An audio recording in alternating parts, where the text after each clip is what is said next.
Decades-old liquor license moratorium for parts of Green Bay could come to an end after two city council members introduced legislation to repeal it. Repealing that moratorium would impact the Broadway district, parts of Washington Street, and the Old Main Street district. New at 5, Samantha Cavalli joins us live on Broadway with what this could mean for the city. Samantha. Right, Cammie and Bill. So it was Alderman Brian Johnson and Randy Scannell who brought up this proposal to the committee meeting for Policy and Protection Committee meeting that happened on Monday evening. Alderman Johnson telling me that this has been talked about for years to try and repeal this memorandum, and now this is the time to do it and move on from it. This memorandum has been in place for over 25 years now to combat a high concentration of bars that were causing issues when it came to public safety.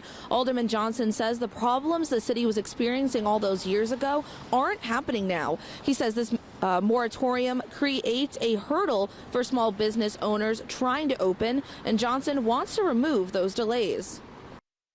And when you have an old policy, a relic of the past that's still in place, prohibiting businesses from really moving things forward, it's time to address that and eliminate the red tape.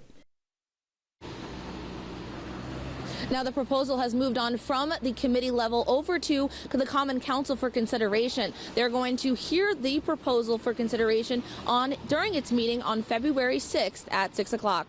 Reporting live in Green Bay, Samantha Cavalli, Action 2 News.